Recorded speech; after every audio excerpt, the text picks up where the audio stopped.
Bonjour et bienvenue. Aujourd'hui, on va explorer ensemble une lettre du docteur Cissé qui nous parle d'une idée toute simple, mais qui pourrait bien tout changer. Tout part d'une petite scène, un matin où il pleut. Ça a l'air de rien comme ça, mais vous allez voir, ça cache une vraie leçon sur ce qu'est le bonheur. Alors, mettez-vous à sa place. Il pleut des cordes, le ciel est tout gris, et là, au milieu de tout ça, un homme marche avec un sourire jusqu'aux oreilles. C'est la question que se pose le docteur Cissé. Franchement, qu'est-ce qui peut bien rendre quelqu'un d'aussi content alors que la plupart d'entre nous serions en train de râler? Et la réponse, elle est incroyable de simplicité. L'homme, il ne pense pas à lui, au fait qu'il est trempé. Pas du tout. Ce qui le rend heureux, c'est de penser que ces plantes, elles, vont adorer cette pluie. C'est ça, la gratitude en pleine action. Un changement total de perspective. Cette petite anecdote, elle est parfaite pour illustrer un truc très humain que le docteur Cissé souligne dans sa lettre. C'est fou comme notre esprit a tendance à se concentrer sur ce qu'on n'a pas, sur le manque. Et c'est là que le bas blesse. Regardez ça. D'un côté, il y a cette liste qui peut être interminable. Pas de voiture, pas assez d'argent, pas ci, pas ça. C'est une source de frustration quasi permanente. Et de l'autre côté, il y a tout ce qu'on oublie. Les fondamentaux. Le fait de voir, de pouvoir marcher, d'avoir un cœur qui bat. Des choses qu'on considère comme acquises, alors que, soyons honnêtes, c'est la base de tout.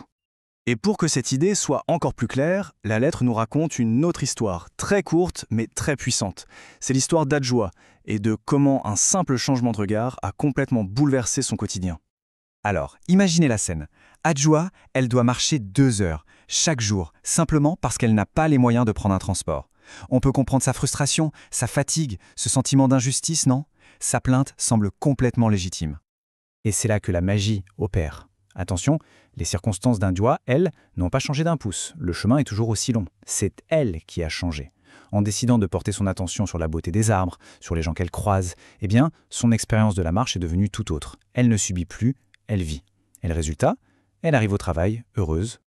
Donc l'histoire d'Adjoa et celle de l'homme sous la pluie, tout ça nous amène au cœur du message du docteur Cissé. Le secret du bonheur, ce n'est pas d'avoir plus de choses ou de ne plus avoir de problèmes, non. C'est une attitude, c'est une pratique de tous les jours. Cette phrase, elle est centrale. Prenez un instant pour y réfléchir. La gratitude transforme ce que vous avez en assez. Ça ne veut pas dire qu'on a plus, ça veut dire que ce qu'on a devient suffisant. Ça change complètement la perception de la réalité. C'est la fin de cette course sans fin vers le toujours plus. Et cette idée, ce n'est pas une nouveauté sortie d'un livre de développement personnel. Pour nous le prouver, Dr Cissé va puiser dans une sagesse bien plus ancienne, celle du peuple malinké. C'est pour nous montrer que cette vérité, elle traverse les âges. C'est d'une clarté absolue, ce proverbe. La paix de l'esprit, le sommeil tranquille, ça ne vient pas quand on passe son temps à compter ses problèmes ou ses manques.